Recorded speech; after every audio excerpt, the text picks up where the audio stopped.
জয় Hind everyone, তোমরা সবাই কেমন আছো? এটা আমার first video. Welcome back to my YouTube channel. তো আজকে কথাটা হচ্ছে পুরোটাই এয়ারফোর্সকে নিয়ে। তো অনেকেই ভাবে কি যে এয়ারফোর্স সবাই জয়েন করতে পারবে না, শুধু সায়েন্সওয়ালারা এয়ারফোর্স জয়েন করতে পারবে, এটা কোনো কথা না। এয়ারফোর্স সবাই জয়েন করতে পারে, একটু ভাগ আছে, এটার কাজও আলাদা আছে বিভিন্ন রকম। তো এখন অনেকেই জানে না হয়তো, এখন রিসেন্টলি ফর্ম ফিল আপ চলছে 2027 ইনটেক। তো চলো এটার ব্যাপার নিয়ে আজকে জেনে নিই। ফার্স্টে জেনে নেওয়া যাক যে এর ফর্ম ফিল আপ শুরু কবে থেকে হয়েছে আর শেষ কবে। এর ফর্ম ফিল আপ শুরু হয়েছে 6 জুলাই থেকে শুরু হয়েছে, আর 26 জুলাইয়ে এর ফর্ম ফিল আপ শেষ হবে। তো আর মাত্র 8 দিন বাকি আছে। তোমরা যারা যারা ফর্ম ফিল আপ করতে চাইছো বা ইচ্ছুক আছো, তোমরা আমাকে কমেন্ট করে বলবে, তাহলে আমি ফর্ম ফিল আপ যে কী করে করতে হবে সেটা বলে দেবো, পরের ভিডিওতে নিয়ে আসবো, কমেন্ট করে জানাবে। এবার পরীক্ষা কবে হবে? পরীক্ষার এই এয়ারফোর্সে একমাত্র বা যে রিক্রুটমেন্টের সাথে সাথে এক্সামের ডেটও দিয়ে দেয়।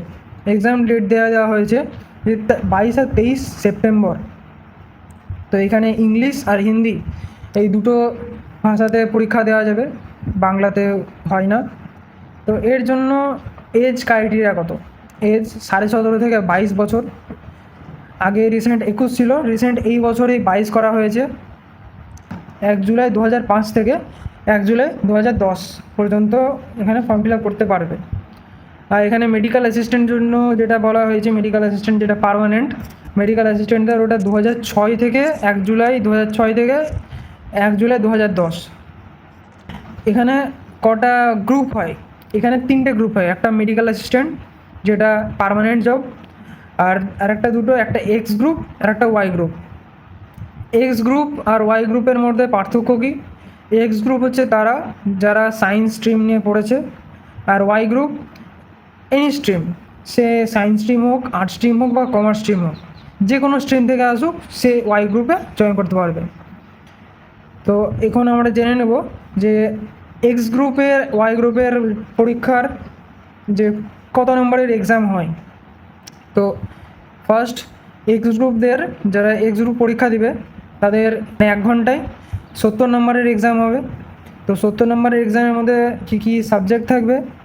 ইংলিশ থাকবে হচ্ছে 20 মার্কসের, ম্যাথ থাকবে 25 মার্কসের, আর ফিজিক্স থাকবে 25 মার্কসের। ওয়াই গ্রুপ কারা পরীক্ষা দিতে পারবে? বললাম সবাই দিতে পারবে। কত নম্বরের পরীক্ষা?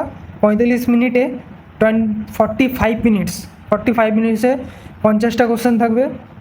এখানে ইংলিশ থাকবে 20 মার্কসের, আর রাগা যেটা বলছে, রাগা মানে রিজনিং আর জেনারেল অ্যাওয়ারনেস, এই দুটো মিলে 30 নাম্বার, মোট 15 নম্বরের এক্সাম হয়।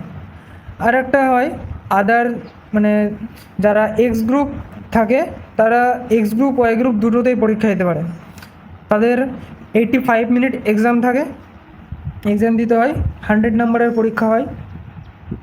এখানে এটা তো ইংলিশ 20 মার্কস, 25 মার্কসের ম্যাথ, 25 মার্কসের ফিজিক্স, আর রাগা 30 নাম্বার, টোটাল হয় এই 100 নাম্বারের।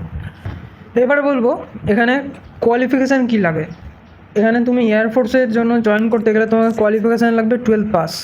তুমি সে আর্টস স্ট্রিম থেকে আসো বা সায়েন্স স্ট্রিম থেকে আসো। তো ফার্স্ট অফ অল যারা এক্স গ্রুপ তাদের জন্যে বলি, যারা এক্স গ্রুপ আসবে তাদেরকে টোটালে 50% মার্কস থাকতে হবে, এবং ইংলিশে 50% মার্কস থাকতে হবে, তবেই তারা ফর্ম ফিল আপ করতে পারবে। আর ওয়াই গ্রুপের ক্ষেত্রেও সেরকম। ওয়াই গ্রুপে কি টোটালের উপর 50% মার্কস থাকতে হবে, এবং ইংলিশে 50% মার্কস থাকতে হবে, তাহলে তারা এই এক্সামের জন্য বসতে পারবে। এরপর যারা ফেজ 1 ক্লিয়ার করবে তারা এবার ফেজ 2-তে যাবে। এবার ফেজ 2-তে তোমাদের কী হবে? ফেজ 2-তে প্রথমে পিএফটি হবে, পিএফটিতে 1600 মিটার রান। আর একটা কথা, এখানে ছেলে মেয়ে সবাই জয়েন করতে পারে, এখানে ছেলে মেয়ে উভয়ই জয়েন করতে পারে। হাইট লাগে, হাইটের প্রয়োজন হয় হচ্ছে 152 সেন্টিমিটার মেয়েদের, আর ছেলেদের লাগে 152.5 সেন্টিমিটার, 19 আর 20 এটুকু পার্থক্য। তো এবার জেনে নিই 1600 মিটার রান করতে হয়। 1600 মিটার ছেলে মেয়ে উভয়কেই রান করতে হয়। টাইমিং ছেলেদের জন্য 7 মিনিট আর মেয়েদের জন্য 8 মিনিট। এখানে আর্মির মতো চিন আপ মারতে হয় না, এখানে চিন আপ সেরকম কঠিন, এখানে চিন আপের কোনো ব্যাপার নেই, কঠিন নেই সেরকম। এখানে স্কোয়াটস থাকে আর পুশ আপ থাকে আর সিট আপ থাকে। তো এখানে পুশ আপ শুধু ছেলেদেরকেই মারতে হয়, এখানে 10টা পুশ আপ মারতে হয় একবারে প্রপার 1 মিনিটে। এরপর সিট আপ হবে, সিট আপ 10টা 1 মিনিটে। আর এটা মেয়েদেরকে পুশ আপ মারতে হয় না, কিন্তু সিট আপ আর স্কোয়াট মারতে হয়। সিট আপ মেয়েদেরও 10টা 1 মিনিট, ছেলে এবং মেয়েদের জন্য স্কোয়াট থাকে, ছেলেদের জন্য থাকে 20টা, স্কোয়াট মারতে হয় 1 মিনিটে, আর মেয়েদেরকে 15টা মারতে হয় 1 মিনিটে। এটা হলো। আর যেরকম ছেলেদেরকে চেস্ট ফোলাতে হয়, যত 77 সেন্টিমিটার চেস্ট লাগে, এরপরে তোমাকে 5 সেন্টিমিটার ফোলাতে হবে।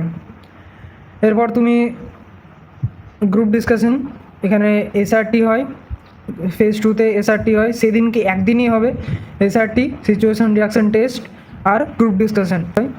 এগুলো নিয়ে পরে আলোচনা করব পরের ভিডিওতে। আর এবার কথা হচ্ছে যে সবই তো বললাম, এবার যারা ফর্ম ফিল আপ করবে তো এখান থেকে পড়বো কোথা থেকে, পড়ার ব্যাপারটা। তো পড়ার ব্যাপারটা আসি, এখন সবথেকে ভালো প্ল্যাটফর্ম চলছে RWA ডিফেন্স একাডেমি। তো তুমি ওখানে অনলাইন ব্যাচও নিতে পারো, বা ইউটিউবে যে ফ্রি ভিডিওগুলো হয় সেখান থেকে করতে পারো। আমি ওখান থেকে ভিডিও দেখেই পড়েছি এই আগের ইনটেক 1/01/2027।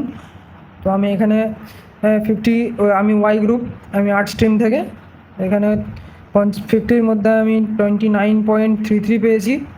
তো এবার আমার সামনে কদিন পরেই আগস্ট মাসে ফেজ 2 আছে, আমি এর জন্য প্রিপারেশানও নিচ্ছি। আচ্ছা, এবার বলি, যারা এবার ফর্ম ফিল আপ করতে চাইছো, এবার আমাকে কমেন্ট করে জানাবে যারা ফর্ম ফিল আপ করবে বা ইচ্ছে আছে, তারা অবশ্যই আমাকে কমেন্ট করবে। আর তোমরা চাও যদি বলো তাহলে কী করে ফর্ম ফিল আপ করতে হবে আমি পরের ভিডিওতে আনবো, তোমরা অবশ্যই কমেন্ট করে জানাবে। তো এই ভিডিওর জন্য আজকের মতোই শেষ। জয় হিন্দ।